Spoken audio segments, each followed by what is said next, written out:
집회의 시작을 함께 할 수 있으니까요, 시간과 장소는 꼭 확인하셔서 많은 참여해 주시기를 부탁을 드리겠습니다. 오늘 주시는 하나님의 말씀은 요한복음 5장 5절에서 9절까지의 말씀입니다. 요한복음 5장 5절에서 9절까지의 말씀 한 절씩 교독하겠습니다. 거기 38해 된 병자가 있더라.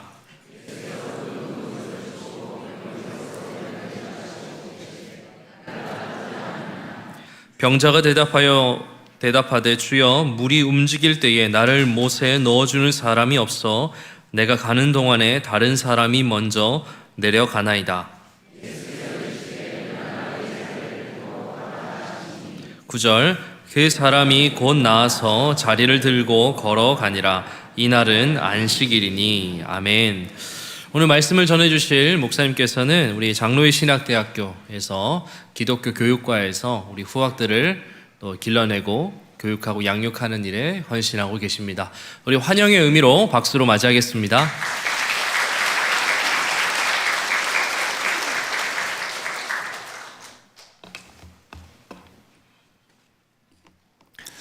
할렐루야. 오늘도 주님 앞에 나오신 의성교회 모든 성도님들 심령 안에 말씀 듣는 중에 하늘로부터 임하시는 우리 주 예수 그리스도의 크신 은혜와 능력이 함께 하시기를 바랍니다. 여기 화면에 등장하는 노트가 있습니다. 이것은 530여 년 전 레오나르도 다빈치가 자신의 생각을 적기도 하고요, 관찰한 것을 스케치하기도 했던 노트입니다. 이 노트는 지금부터 29년 전 1994년도 빌 게이츠에게 팔리게 됩니다. 얼마쯤 팔렸을까요? 당시 돈으로 3천만 달러에 팔렸습니다. 한국 돈으로 약 350억 정도 됩니다. 30페이지 약간 넘는 이 노트가 왜 이렇게 비싸게 팔렸을까요? 종이 질이 너무 좋아서요? 아니면 그 안에 있는 내용이 엄청난 비밀을 담고 있어서요? 그렇지 않습니다. 종이 질로 치자면 오늘날 우리가 쓰는 종이의 함량 미달이고요, 그리고 여러 페이지는 아예 색이 바래서 거의 보이지도 않을 정도의 노트입니다. 그런데 이 노트가 그렇게 비싼 이유는 딱 한 가지죠. 이 노트를 기록한 사람이 레오나르도 다빈치이기 때문에. 작품은요, 그것을 그린 화가의 가치만큼 높아지는 겁니다. 지금 제 손에 500여 년 전 천지창조를 그릴 때 그렸던 미켈란젤로의 붓이 있다고 한번 상상해 보십시오. 얼마쯤 할까요? 네, 천문학적인 가격일 겁니다. 이 붓이 비쌀 수밖에 없는 이유는 딱 하나입니다. 500년이 지나면서 아마 이 붓은 형편없이 상태는 안 좋아졌을 겁니다. 몸통은 금이 갔을 거고요, 붓끝은 그림 그리기에 불편할 정도로 헤어졌을 겁니다. 그럼에도 불구하고 이것이 비싼 이유는요, 이것을 들고 그렸던 자가 미켈란젤로였기 때문에. 여러분, 이 붓이 가치가 있는 건요, 이 붓 자체의 어떠함이 아니라 이것을 붙들고 그린 그 화가의 가치만큼 이것은 존귀해지는 거예요. 오늘 이 시간 여기 모인 여러분은 어떠십니까? 우리 하나님께서 오늘도 우리가 살고 있는 우리 가정을, 우리 일터를, 이 세상을 하나님 나라로 그림을 그려갈 때 하나님 손에 붙들림 받은 붓이 바로 여러분인 줄 믿습니다. 그러게 우리 인생은요, 우리 어떠함으로 결정나는 게 아니라 우리를 붙드신 하나님의 존귀한 만큼 쓰임받는 대로 하나님의 영광을 드러내는 인생이 되는 거예요. 그래서 우리는 우리의 어떠함으로 결판나지 않고요, 우리를 붙잡고 오늘도 그림을 그려 나가시는 하나님의 계획만큼 존귀한 줄 믿습니다. 우리 옆에 있는 성도님들과 이렇게 한번 인사 나누기를 원합니다. 몰라봐서 죄송합니다. 네, 여러분은 하나님의 존귀하신 만큼 존귀한 가치가 된 거예요. 오늘 말씀에도 예수님 안에서 자신의 인생의 존귀함을, 가치 있음을 발견해낸 한 인생 이야기가 나옵니다. 때는 유대인의 명절이었고요, 예수님 안에서 자신의 삶의 의미를 발견한 자는 바로 베데스다 못에 있었던 38년 된 병자입니다. 오늘 본문의 배경이 되는 베데스다는요, 은혜의 집이라는 의미를 갖고 있죠. 집을 의미하는 베트, 그리고 은혜, 자비를 의미하는 헤세드. 그래서 이 둘이 합해서 베데스다가 된 겁니다. 다시 말하자면 이 병자가 있는 곳은 원래 은혜가 넘쳐야 되는 곳이에요. 아픈 자가 오면 나음을 얻고요, 낙심한 자가 오면 힘을 얻어 다시 나가는 곳이 원래 베데스다가 되어야 합니다. 그런데 오늘 말씀이 나오는 이 베데스다 현실은 전혀 그렇지 않았습니다.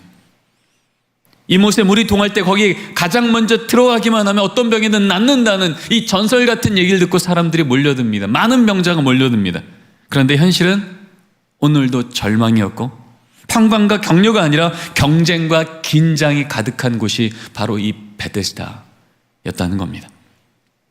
하지만 오늘 말씀의 끝은 어떻게 끝납니까? 이 인생이 진짜 헤세드, 강력한 은혜와 완전한 치유를 경험하게 되죠. 38년간 베데스다 은혜의 집이라는 곳에 있었어도 그 은혜가 나랑 너무나도 멀었던 이 인생이요, 오늘 말씀을 통해 진정한 나음과 은혜를 체험하고 이전과는 너무 다른 인생을 살아가게 됩니다.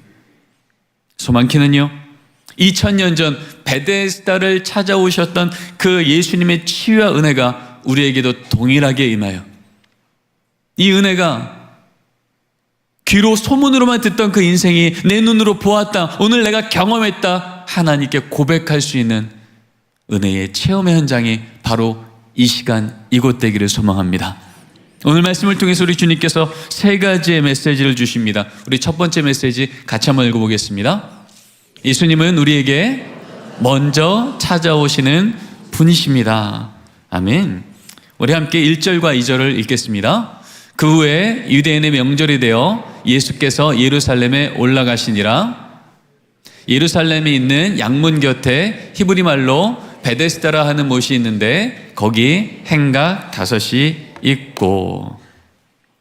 오늘 말씀의 예수님의 모습은 다른 사람이 가는 모습과 다르십니다. 명절이면 축제면 당연히 많은 사람들은 예루살렘 성으로 갑니다. 근데 예수님은 웬일인지 예루살렘 성이 아니라 그 옆에 있는 행각의 못이었던 베데스다, 병자들이 있는 곳을 찾아오십니다. 38년 된 그 병자 앞으로 오셔서 주님께서 물으십니다. 내가 낫고자 하느냐? 38년은 한 번도 일어나 본 적이 없는 자입니다. 이 자에게 주님께서 오셔서 네가 낫기를 원하니? 라고 말씀하실 때는요, 이 사람은 마땅히 한 가지로 대답해야 됩니다. 예, 주님, 제가 정말 낫기를 원합니다. 그런데 오늘 말씀에 이 사람은 좀 당황스러운 답을 합니다. 주여, 저기 물이 동할 때 저를 저기 넣어주는 사람이 없어 제가 낫지 못합니다. 한마디로 저기 못에만 들어갈 수 있다면, 저기 날 들여다 보내주는 사람만, 가족만 내 있다면 내 인생 이렇게 살지 않을 텐데 내 인생 여기서 끝난 것 같습니다. 그런데 사실요, 이러한 대답은 2000년 전 38년 된 병자만 하는 대답은 아닌 것 같아요. 오늘도 우리 주변에 너무나 많이 이렇게 대답하는 사람들을 보게 됩니다. 나를 저 대학에만 들여다 보내주는 사람이 있다면, 저 직장을, 저 돈을 내 손에 쥐어주는 그 가족이, 그 집안이 내게 있었다면 내 인생 조금 더 소망이 있었을 텐데, 그 사람이 없어서, 그 집안이 없어 내 인생 여기까지인 것 같다라고 말하는 탄식들을 우린 많이 듣습니다. 저는 지난 겨울에 우리 중고등학교 아이들이 많이 모인 집회에 말씀을 전하러 갔었습니다. 지난 겨울이면요, 코로나가 아직 완전치 않을 때입니다. 불편할 때입니다. 모이면 위험할 때입니다. 그런데 그때에도 내 인생 예수께 걸겠다고 모인 중고등부 아이들이 모인 그곳에 저녁밥 먹고 이제 집회 전에 제가 물어본 거죠. 얘들아, 너희들 집회 끝나고 목사님이 뭐 사주면 좋을까? 여러분, 아이들 입에서 무슨 말이 나올 것 같습니까? 중고등학교 애들이고요, 이제 집회 끝나고 저녁에 뭐 사줄까? 그렇죠, 치킨이요, 피자요. 저도 그런 답이 나올 줄 알았습니다. 근데 아이들 입에서 나온 답은 저를 너무 당황케 했습니다. 뭐 사줄까 했더니요, 땅이요, 집이요. 그런데 더 황당스러웠던 건요, 그렇게 말하는 아이들의 눈빛이 진심이었던 겁니다.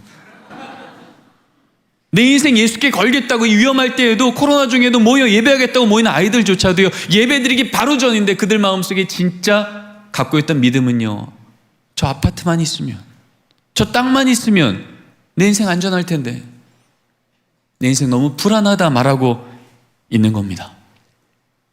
여러분, 이게 우리 아이들만의 얘기일 것 같습니까? 여러분, 우리나라 최대 종교가 뭐죠? 대학교죠. 여러분 아시잖아요. 여러분 수능 시험 치는 날 보십시오. 내 자녀 저 대학 저 과에만 들어가면 그 인생 안전할 텐데, 보장받을 텐데, 그 대학 떨어져 버리면 마치 그 인생이 멈춘 것처럼, 인생 소망 없는 것처럼 믿음의 부모조차 함께 머리 숙이고 절망하진 않습니까? 지금 본문에 나오는 이 38년 된 병자가 딱 그 얘기하고 있는 거예요. 그의 유일한 관심은 저 못이었습니다. 내가 저 못에만 들어갈 수 있다면 내 소망이 있을 텐데, 나를 저 못에 들여다주는 사람이 없어서, 조건이 없어서 내 인생 망했다는 겁니다. 그런데요, 그 말을 듣고 있는 예수님은요, 이 병자의 상황에 관심이 있었던 게 아니고요, 이 병자의 인생에 관심이 있으셨습니다. 그래서 오늘 이렇게 말씀하시는 겁니다. 우리 6절 말씀 같이 읽어보겠습니다. 예수께서 그 누운 것을 보시고 병이 오래된 줄을 아시고 이르시되 내가 낫고자 하느냐? 보시고 아시고 이르시되. 예수님은요, 이 병자의 몸만 엎어져 있는 게 아니었고 그의 마음도, 관계도, 인생도 거기에 함께 오랫동안 무너져 있던 것을 아셨던 겁니다. 이 시간 우리를 이 자리에 부르신 우리 주님도요, 지금 우리의 형편을, 우리의 상태를 보시고 아시고 찾아오시는 줄 믿습니다. 여기서 발견되어지는 두 번째 영적 원리입니다. 같이 한번 읽기로 합니다. 찾아오신 예수님은 우리를 일으키시는 분이십니다. 우리 함께 8절 말씀을 이어서 읽겠습니다. 예수께서 이르시되 일어나 네 자리를 들고 걸어가라 하시니. 이제 주님이 선언하시는 겁니다. 일어나 네 자리를 들고 걸어가라. 여러분, 사실 이 말은요, 말이 되지 않습니다. 38년을 그렇게 엎어져만 있던 그 인생에게요, 일어나라는 겁니다. 아니, 예수님이 일으켜 주겠다고 하면 말이 좀 되겠죠. 그런데요, 지금 도대체 할 수 없는 것을 말하시는 주님을 마주하는 겁니다. 사실 성경은요, 너무나 많은 곳에서 이렇듯 우리가 도대체 할 수 없는 것 같은 것을 명령하시는 주님을 마주하게 됩니다. 그런데 바로 그때야말로 하나님께서 우리의 상식으로는 도대체 이해할 수 없는 하나님의 역사를 드러내는 자리로 바뀐 줄 믿습니다. 창세기 1장부터요, 빛이 있으라 하시니. 여러분, 이 말은요, 우리한테 빛을 만들라는 얘기가 아닌 거예요. 빛을 만들어 주신다는 언약인 줄 믿습니다. 앞에는 홍해가, 뒤에는 적군이 달려오는 상황입니다. 근데 하나님께서 말씀하십니다. 이스라엘 자손에게 명령하여 앞으로 나아가게 하라. 여러분, 누구든지요, 바다에 전진할 수는 없습니다. 바다에 전진하는 순간 죽습니다. 그런데 나의 지혜를, 나의 경험을 내려놓고 하나님의 말씀을 순종하여 그 걸음 걸어낼 때, 우리 하나님, 나를 죽일 것 같던 그 홍해의 바다를, 나를 쫓아오는 내 적들을 눈앞에서 수장시키시는 역전의 바다, 승리의 바다로 뒤집어 놓으신 줄 믿습니다. 우리는 하나님께 말합니다. 하나님, 길 만들어 주시면 걸어갈게요. 근데 우리 하나님 말씀하시죠. 우리가 하나님을 믿으면 거기 길을 만들어 주시는 줄 믿습니다. 우리는요, 물로 포도주를 만들 수는 없습니다. 그런데요, 그 물을 항아리에 담아오라고 할 때 그것을 순종할 수는 있습니다. 우린 나사로의 그 장례식장을 기쁨으로 뒤집을 능력은 없습니다. 그러나 그것을 할 수 있는 주님이 그 동굴을 들어간다고 하실 때 그 앞에 막혀있던 돌을 옮겨 놓을 수는 있습니다. 그 순종의 순간에 물은 포도주가 되며 냄새나던 동굴은 다시 살아난 나사가 걸어 나오는 생명의 현장으로 바뀌는 줄 믿습니다. 우린 기억하기로 원합니다. 우리 하나님, 우리로 할 수 없는 것을 명령하시는 분이 아니라 할 수 있도록 도우시며 역사하시는 하나님이신 줄 믿습니다. 이 믿음 가지고 걸어갈 때 우리의 한계점은 하나님이 역사하시는 임계점으로 바뀌어 하나님께서 거기 그 일을 드러내 주시는 겁니다. 지금 오늘 말씀이 그런 말씀입니다. 우리 하나님께서 이 병자에게 이야기하시는 겁니다. 예수께서 이르시되 일어나 내 자리를 들고 걸어가라. 여러분, 일어나면요 또 주저앉을 수 있습니다. 근데 오늘 말씀처럼 그 자리 들고 걸어가면 걸어간 것만큼 지경은 넓어지는 겁니다. 예수님 없이 내 인생 여기까지다라고 멈춰있던 그 인생에게 하나님 말씀하신 거 순종해서 걸어갈 때 우리 주님은요 내 수준만큼 살지 않게 하시고 내게 말씀하신 하나님의 능력만큼 우리로 걸어가 하나님의 영광이 우리 삶에 채워지게 하시는 줄 믿습니다. 우린 코로나로 인해서 많은 얘기를 듣습니다. 한국 사회가 저성장으로 들어왔고 한국 교회는 신뢰도가 떨어졌고 다음 세대는 출산율의 저하, 다음 세대가 교회에서 보이지 않는다는 여러 가지 현실을 리포트하는 얘기를 듣습니다. 그래서 마치 코로나 이후로 이전보다 적어든 본당에 모인 회중의 숫자만큼 하나님의 은혜의 숫자도 줄어든 것인 양 착각합니다. 그러나 우리 하나님, 우리의 어떠함으로 제한받는 분이 아니시라. 우리가 무너질수록 더 붙드시며 넘어질수록 세우시는 우리 살아있는 하나님 아버지이신 줄 믿습니다. 그래서 이 아침 우리에게 오셔서 일어나라 말씀하실 때 그 예수님의 음성 앞에서 우리 다시 응답하면 주님 앉은 자리 다시금 일으켜 주시는 능력이 우리에게 임하는 줄 믿습니다. 아무리 오염된 물도 바다를 만나면 정화되고 뿌리가 잘린 나무도 아론의 지팡이도 하나님의 임재의 법궤 안에 있으면 다시 싹이 났듯이 그 생명의 주인신 주님께서 오셔서 거기 일어나라고 말씀하시는 무너졌고 절망하고 안 될 것 같던 그 자리 위에 주님께서 오셔서 일어나라 말씀하실 때 아멘 하는 순간 우리 마음 가운데 일어날 수 있는 힘을 주시는 줄 믿습니다. 오늘 말씀을 통해서 마지막으로 주시는 주님의 메시지입니다. 함께 읽겠습니다. 주님은 우리를 증인으로 부르십니다. 15절 말씀을 함께 읽겠습니다. 자기를 고친 이는 예수라 하니라. 38년을 땅만 보며 살던 인생이요, 주님의 말씀 앞에서 벌떡 일어났을 때 이제 그는요 정체성이 바뀝니다. 그 전까지 병자였는데 이제 일어난과 동시에 그는 증인이 됩니다. 증인은요 그 사건을 보았으면 증인입니다. 그 사건을 본 순간 그는 이제 법적 증인이 되는 겁니다. 그러게 오늘 본문에 나오는 38년 된 병자는요 이제 당당히 선언하는 겁니다. 나를 고친 이는 예수라. 사람들은 저기 베데스다 못이 우리를 고칠 거라 말하지만 나를 고친 이는 저 못이 아니라 살아있는 예수라고 그는 당당히 선언한 것입니다. 오늘 이 자리에는 우리 모두는 예수님 십자가 복음의 증인인 줄 믿습니다. 여전히 세상 우리한테 질문합니다. 어떻게 하나님이 우리를 위해서 죽으실 수 있냐고, 어떻게 죽은 자가 다시 살아나냐고. 사실 우리도 이 말이 머리로 이해되지 않습니다. 우리 경험으로도 설명할 수 없습니다. 그리고 그 내용 자체가 감당할 수 없을 정도입니다. 그러나 우리 그 사랑을 머리로 이해할 수 없지만 그 사랑을 경험한 우리는 고백할 수 있습니다. 우리가 우리 부모님의 사랑을 다 설명할 수는 없지만 우리 마음으로 살아 고백하는 것, 우리 하나님의 그 크신 사랑이 너무 커서 설명할 수 없지만 내 그 사랑을 받았다 고백하는 순간 어디든 증언할 수 있게 되는 것입니다. 여러분, 사람이 어디서 변합니까? 내가 기대했던 것 이상의 사랑이, 내가 기대했던 것 이상의 희생이, 내가 기대했던 것 이상의 인내가 나에게 부어지면 그것을 행하는 그 대상이 나를 감동시키는 거예요.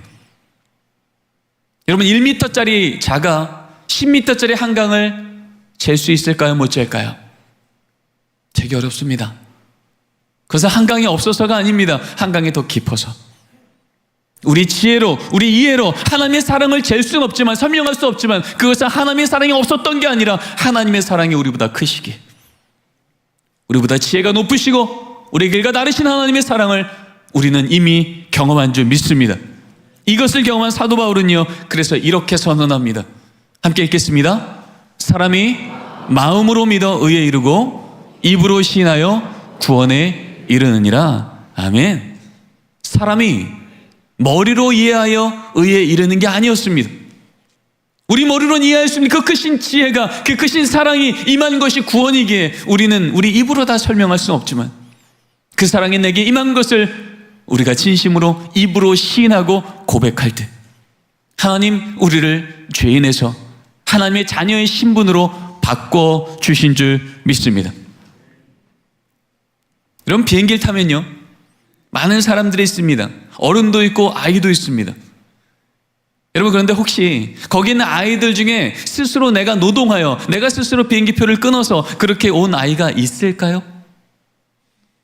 아마도 한 명도 없을 겁니다.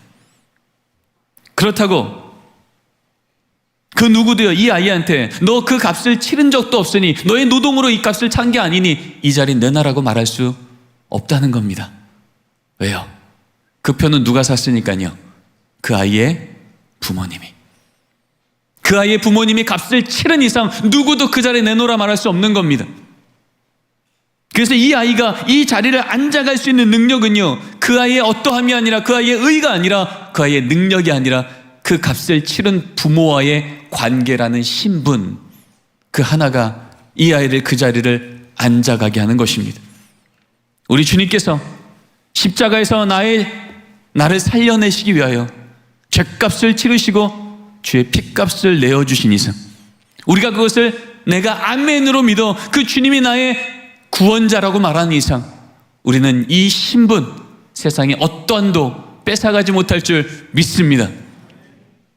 우리가 살아가는 동안, 심지어 기도할 조차도 마귀는 우리에게 말합니다. 너의 삶을 보라고, 여전히 무너졌고 여전히 연약한 그 삶 속에 어떻게 하나님의 자녀 될 수 있겠냐고 우리를 침소할지 몰라도, 그 성도라는 자리에 내어놓으라고 말할지는 몰라도, 여러분, 우리 하나님 십자가의 그 사랑이 날 위한 사랑이라 말씀하시며 그 사랑을 우리가 아멘하는 이상, 그 하나님의 자녀라고 내가 고백하는 이상 어떠한 마귀의 참소도 우리를 그 자리에 뺏지 못할 줄 믿습니다. 그리고 하나님의 자녀에게 누리게 하시는 그 모든 누림의 자리들은 하나님이 보호하시며 보장하시며 주의 말씀이 우리의 간증되어지는 놀라운 역사가 이번 한 주도 우리 가운데 있게 될 줄 믿습니다. 사건을 본 순간 우리는 법적 증인이 되듯, 이 아침 우리가 십자가 사건을 믿음으로 다시금 아멘하였다면, 우리 하나님이 나의 아버지 되심을 고백하였다면, 이제 우리도요 십자가 사건의 증인된 줄 믿습니다. 우리도 누군가의 증인으로 우리가 이 복음을 받아들였듯, 우리도 이제 누군가의 십자가의 증인이 되어야 합니다. 여러분, 증인은요 증언해야 증인입니다. 그럼 우리는 어떻게 이번 한 주간도 이 십자가를 증언할 수 있겠습니까?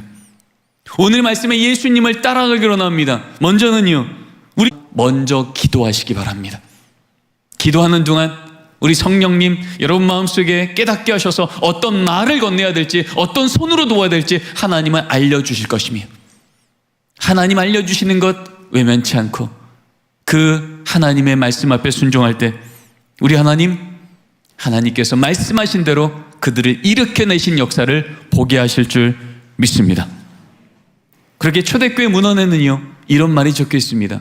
저들은 예비 사형수라. 2000년 전부터 그리스도인도 누구였냐면요, 나를 일으키신 분은 예수라고 말하기를요 목숨 걸었다는 거예요. 그것 증언하면 목숨이 위태로운데 그들은 주저치 않고 말했다는 거예요. 왜요? 내게 영생 주신 이 예수를 나는 못 봤다고 말할 수 없기 때문에. 지금도 내 안에 살아있는 예수를, 우리 가정을 살려내신 예수를 우리는 못 봤다고 말할 수 없기에 그들은 목숨 걸어 예수의 이름을 전했던 거예요. 그래서 그들은 예비 사형수였으나 영원한 생명을 얻게 된 줄 믿습니다. 여러분, 이 예수를 이 시간 여러분의 구주로 고백하십니까? 그렇다면 여러분 안에 성령님이 이미 와 있는 줄 믿습니다. 누구든지 성령으로 말미암지 않고는 예수를 주라 고백할 수 없느니라. 우리가 느끼건 느끼지 못하건, 마치 심장이 우리가 느끼지 못해도 계속 뛰며 우리를 살게 하는 것처럼 우리가 예수를 주로 고백하는 순간 우리 안에 성령님은 들어와 계시며, 그 성령님께 하나님 오늘 들었던 이 말씀대로 이번 한 주간을 살아가는 동안 제가 누구를 찾아가겠습니까? 라고 질문할 때 우리 성령님 친절히 여러분에게 알려주시며, 성령님과 동행하며 걸어가며 선포하는 자리들마다 그렇게 넘어져 있던 인생이 다시 일어서는 역사가, 하나님의 말씀이 간증되는 역사가 우리 삶 가운데 있게 될 줄 믿습니다. 오늘의 말씀을 정리합니다. 세상은 여전히 우리에게 질문합니다. 저 못을 들어가지 않으면 인생 멈춰 있을 거라고. 그 돈과 그 스펙과 그 대학이 우리 가정에 우리 자녀에게 없으면 그 인생 소망 없을 거라고 세상은 여전히 말합니다. 그러나 오늘 베데스다 연못의 최고의 치유는 못이 아니라 살아있는 예수 그리스도인 줄 믿습니다. 이 아침 우리 삶의 무너짐과 메마름에 친히 찾아오신 주님, 우리 삶의 38년간 멈춰 있었던, 넘어져 있었던, 소망이 없었던 그 인생 찾아와 다시 일어나라고 말씀하신 앞에 우리가 믿음으로 아멘하며 고백하는 순간 우리 주님 우리를 일으켜내실 줄 믿습니다.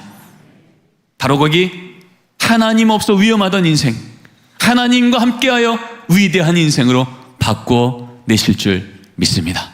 우리 옆에 있는 성도님들과 이렇게 한번 고백하기로 합니다. 예수님이 성도님을 일으키십니다. 복음의 증인으로 살아갑시다. 기도하시겠습니다. 하나님, 예수님께서 베데스다 38년의 절망에 그 병자를 찾아와 일어나라고 말씀하심 앞에 그 신음터는 치유와 승리터로 바뀌었음을 다시 듣게 하셔서 감사합니다. 오늘 38년 된 병자를 그렇게 일으키신 그 말씀 앞에 우리도 다시 일어나길 원합니다.